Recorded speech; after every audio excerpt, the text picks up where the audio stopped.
Welcome to Mega Gaming, and today's game review is going to be on a game called Superfrog. And this is going to cover both the MS-DOS version and the Amiga version of this game.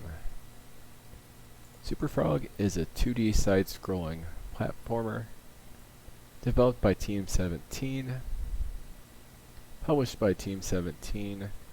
It's available on the Amiga CD32, the Commodore Amiga, and MS-DOS. Amiga release was 93, and the DOS and CD32 version was 94. I've played all three versions, and all three versions are similar enough where the final score is close enough for all three where I'll just be giving one general score for all versions. So, let's get this up and running.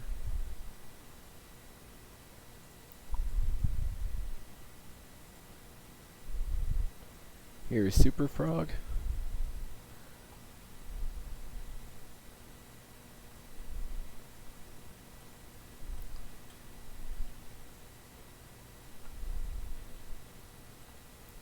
It's your standard action platformer.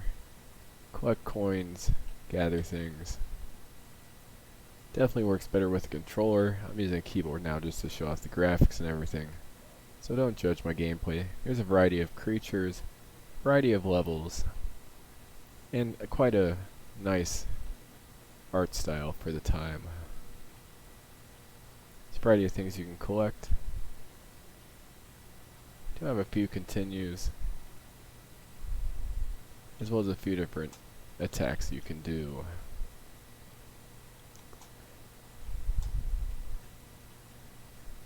The music's what you'd expect for a title of the time. It's pretty average. It's nothing that'll stick in your head too much, but it's not something horrible either.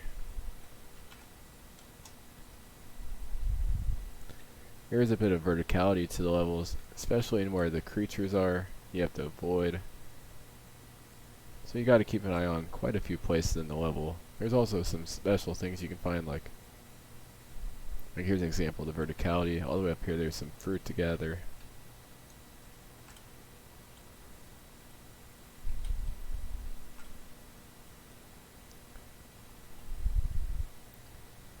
So you keep an eye out for everything. Some nice little touches like the fruit, like the sun there.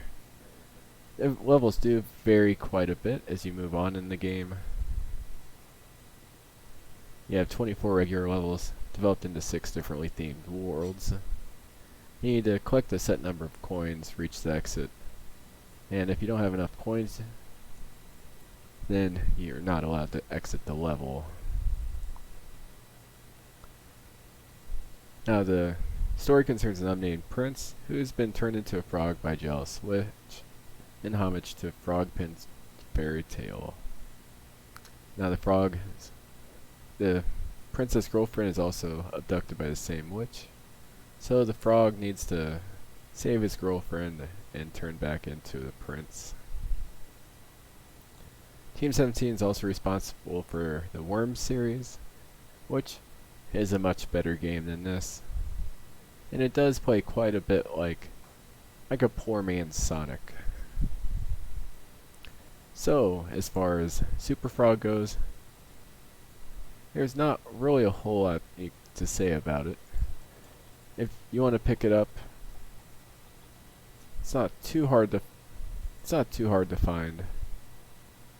It's available for $5.99 on Steam, and if you enjoyed this style of game, or you owned an Amiga and want a blast from the past, there are much worse games out there, and this is one of the better Amiga CD32 titles. But as far as an action platformer, it's very mediocre. It's acceptable, it's better than most action platformers at the time, but not by much. It's the collect items, go through 6 sets of levels that are different looking, but you experience the same style of attacks from bad guys and move on to the next. So, where would I rate this game? Superfrog, I would say, if given a choice between Alfred Chicken and Superfrog, I would pick Alfred Chicken.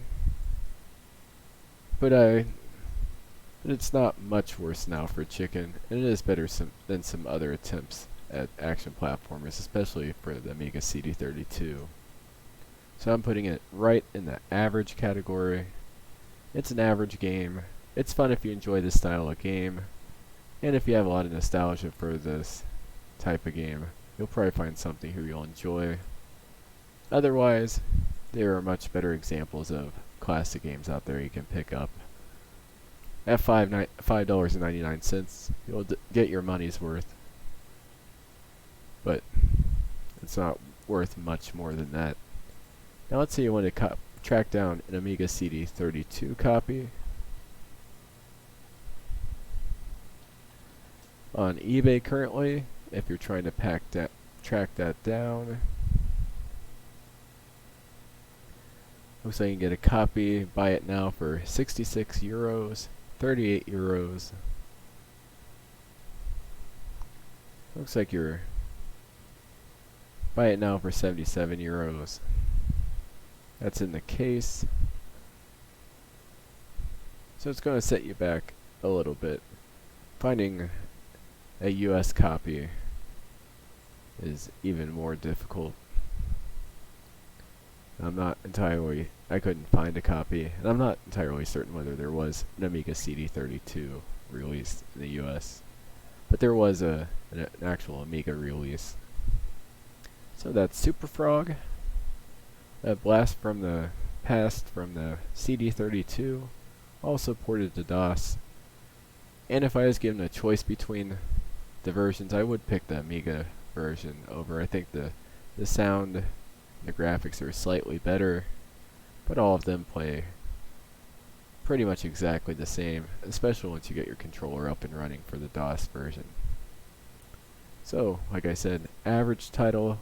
If you enjoy this style of game and you've never played it, or you want a nostalgia trip back to the Amiga's past, definitely pick it up for those reasons. Otherwise, it's just an average action platformer in a market. It's full of many classic and modern re-releases of actual top-tier action platformers. Hope you enjoyed the review. Please like, subscribe, and have a great day.